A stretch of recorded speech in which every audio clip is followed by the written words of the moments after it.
Bonjour, mon nom est André Morier. Je suis peintre depuis environ 2004. Mais avant ça, je dois dire que j'ai commencé à m'intéresser au dessin et à la peinture depuis mon tout jeune âge. Mes parents ont toujours aimé faire des travaux artistiques. Mon père faisait de la pyrogravure, de l'éteindre poussé. Ma mère faisait de la peinture. Elle faisait de la peinture sur photographie. Tout jeune, on les regardait faire le dimanche après-midi. Et puis, c'était comme une façon de se réunir en famille qui permettait à tout le monde de passer un bon temps en famille.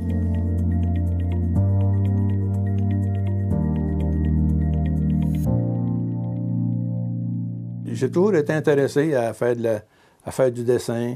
Je me souviens, à l'école primaire, il y avait un professeur de 7e année qui faisait faire des dessins au tableau par ses élèves. Chaque fête qu'il y avait, fête chrétienne, Noël, Pâques, il faisait faire un grand dessin, une grande fresque sur les tableaux de sa classe. Ça m'a tout le temps intrigué, ça m'a tout le temps inspiré. Puis j'aurais tout le temps aimé être dans cette classe-là, mais j'étais trop jeune. Puis quand je suis arrivé en 7e année, il n'était plus là. Je n'ai pas pu participer à ça. Mais j'ai toujours aimé assez le fait qu'on puisse faire des peintures. Même, on a fait de la peinture de numéros quand on était un petit peu plus âgé. Et puis, suite à ça, ben, on a un peu délaissé ça pour faire d'autres choses.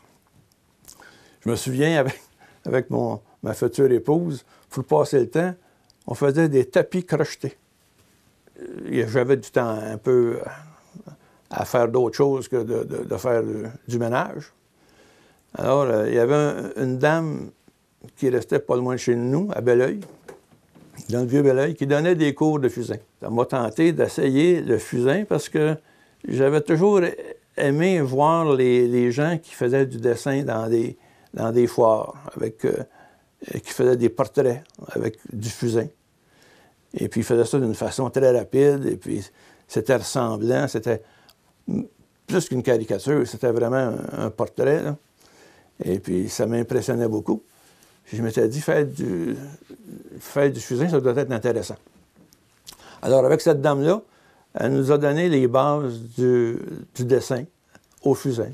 Comment faire des formes, comment faire des nuances, comment faire en sorte qu'on puisse voir du volume. Et puis malheureusement, cette dame qui était âgée à l'époque est tombée malade et elle a décidé de ne plus donner de cours. Alors, mes cours de fusain sont arrêtés là. J'ai continué à faire du fusain par moi-même chez moi, quelques années. Je faisais des natures mortes, j'ai fait une théière, j'ai fait le portrait de ma première enfant, ma petite fille, que je vais essayer de faire en portrait. Et puis, finalement, ben, les choses étant ce qu'elles sont, quand tu es jeune père, j'ai délaissé un peu ce côté-là de ma passion pour faire autre chose. Et en revenant dans le coin, étant donné que j'avais pas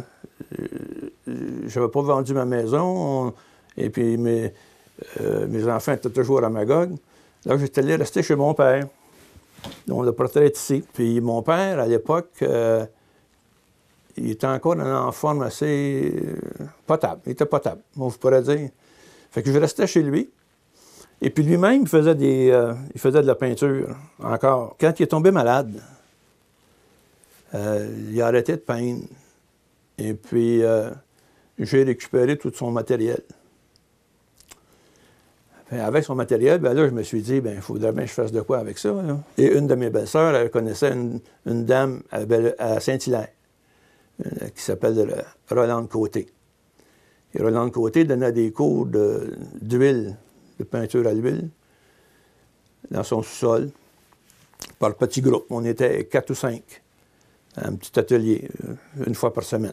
J'ai commencé avec elle à peindre avec de l'huile, chose que je n'avais jamais essayé de faire avant parce que j'hésitais beaucoup. Passant du fusain à l'huile, je trouvais que la mâche était haute.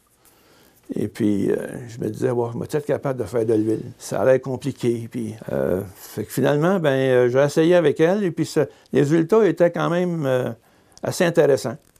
Alors, ça m'a encouragé à poursuivre avec elle. Après la première année qu'on a fait de la peinture chez elle, tous les artistes qui étaient ses élèves exposaient leurs toiles. Et durant la fin de semaine, les gens étaient appelés à choisir les toiles qu'ils préféraient parmi celles qui étaient exposées.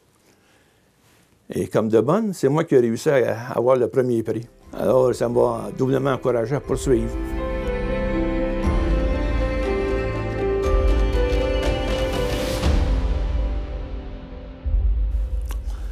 Tout ça pour dire qu'en bout de ligne, plus tard, mon père, il semblait, ben, en fait, il était sur la pente descendante, on peut dire. Et puis avant qu'il tombe trop malade, j'avais l'idée de faire son portrait.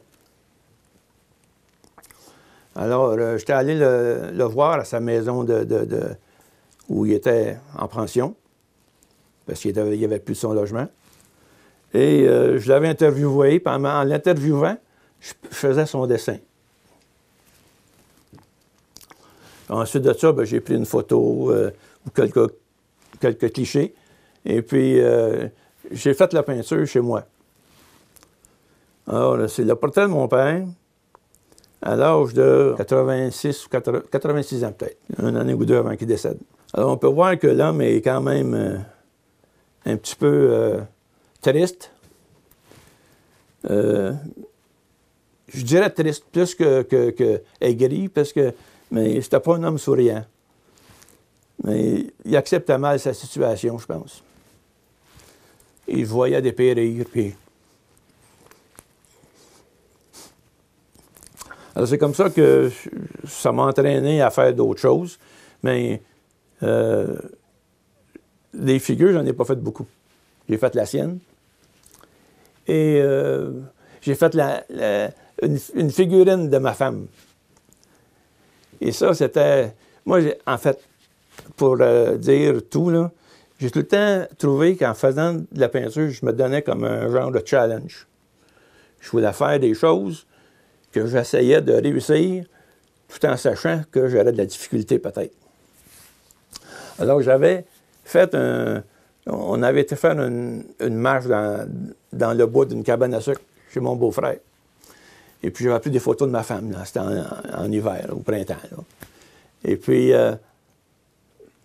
j'avais décidé de faire une photo de ça, une peinture de ça. Alors, j'ai pris les clichés. Et là, j'ai fait une peinture à laquelle son visage était peut-être de la grosseur d'un 25 sous, même peut-être plus petit. Mais je voulais qu'elle se ressemble. Je voulais que ce soit elle. Alors, j'ai dû recommencer son visage à peu près 20 fois.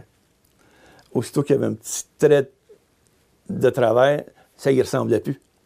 Ça fait que... Mais j'ai réussi, parce que j'ai présenté cette toile-là à bien du monde, puis tout le monde disait « Hey, c'est Nicole! »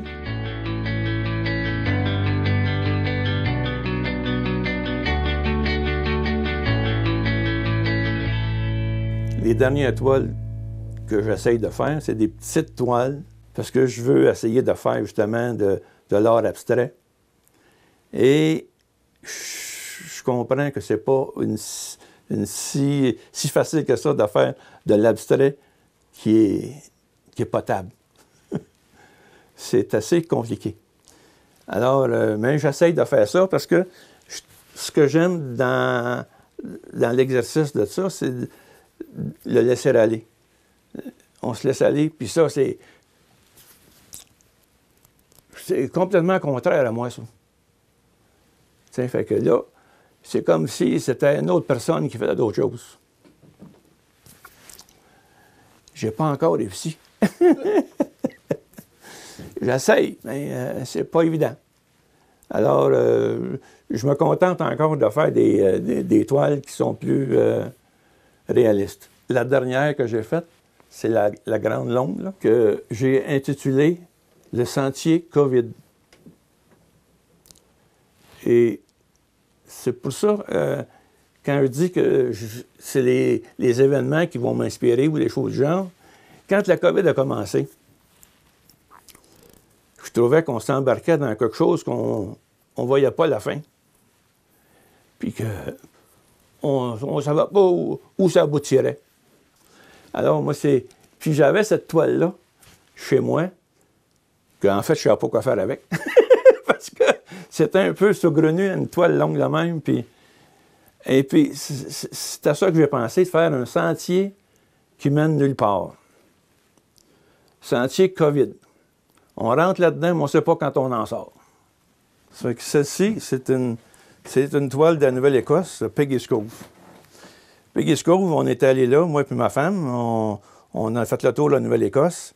Et quand on est arrivé à Peggy's Cove, je trouvais ça tellement joli, cet ensemble-là. Là, j'ai fait Peggy's Cove avec un quai, des trappes aux morts.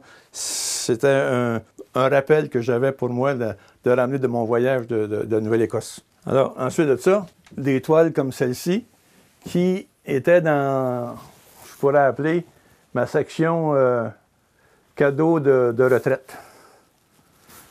Alors, chacun de mes beaux-frères, belles-sœurs, frères, sœurs, mon frère, pas de sœur, mais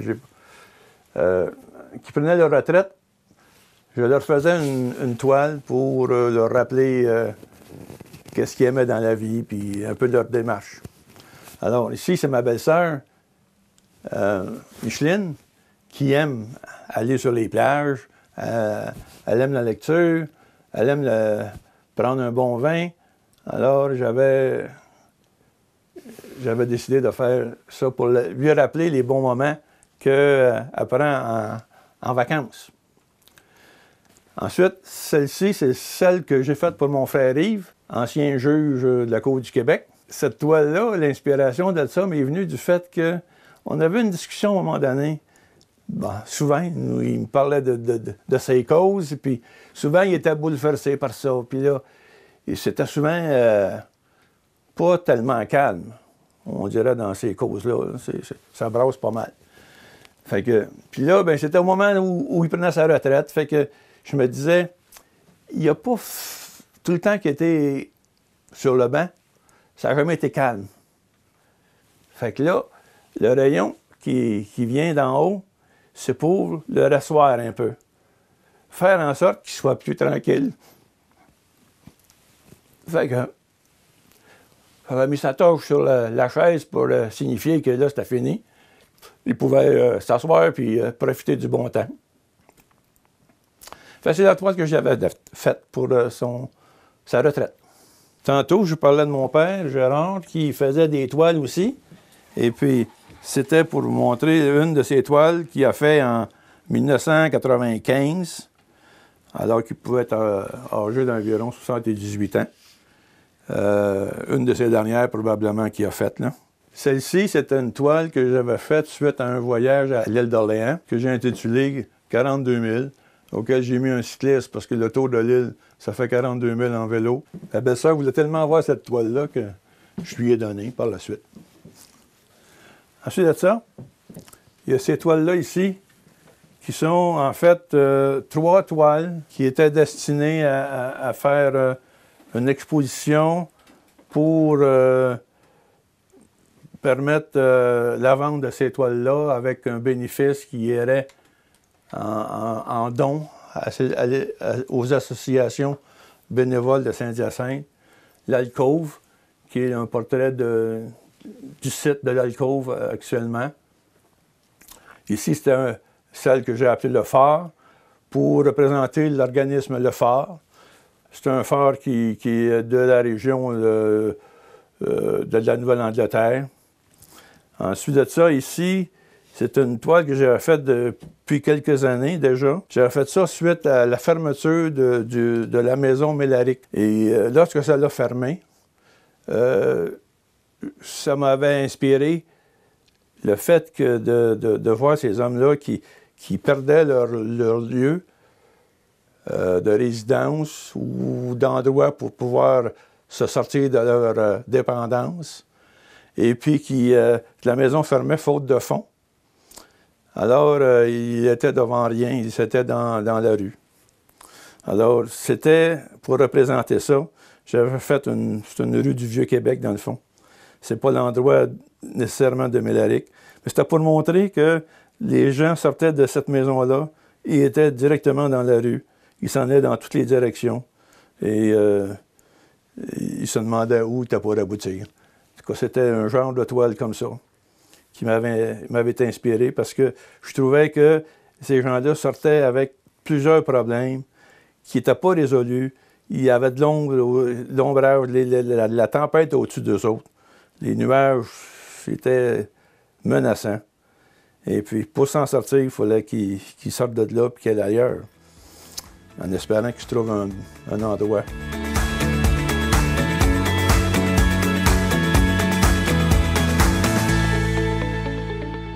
Mon côté perfectionnisme vient probablement du fait que ma mère, lorsqu'elle peignait, des paysages très réalistes.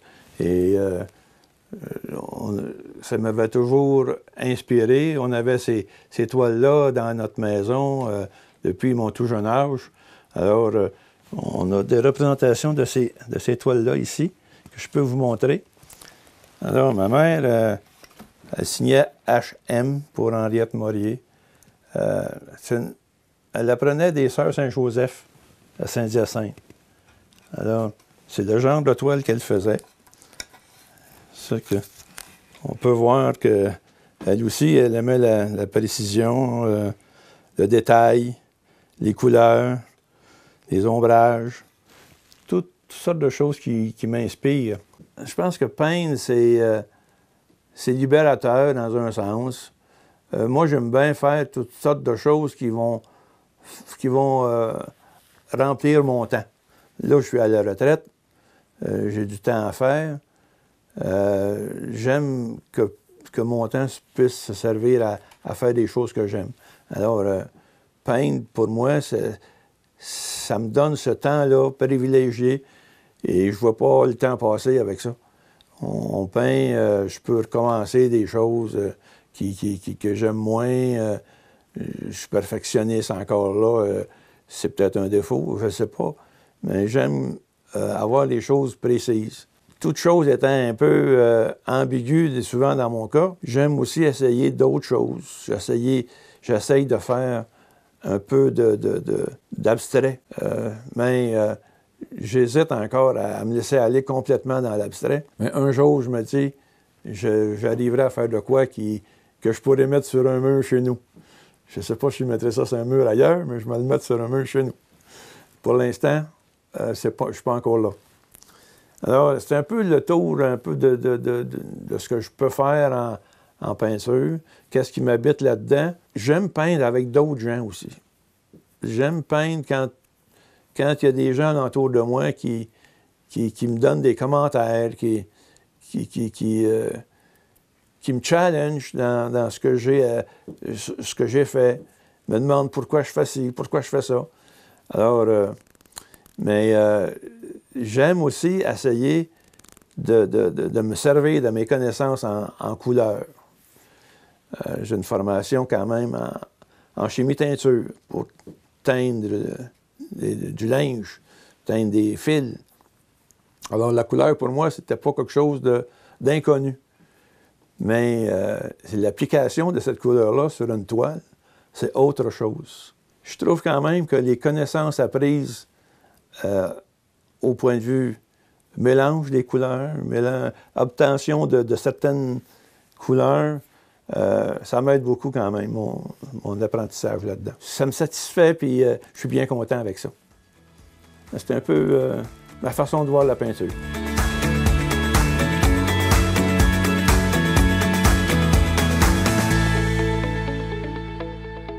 C'est avec plaisir, dans le fond, qu'aujourd'hui, je peux remercier les gens de Ombre et Lumière pour m'avoir permis d'exposer certaines de mes toiles, même si je n'ai pas l'habitude d'exposer ces toiles-là à l'extérieur de chez moi. Ça me permet d'avoir un petit peu de visibilité régionale au niveau de ce que je peux faire comme toile en peinture.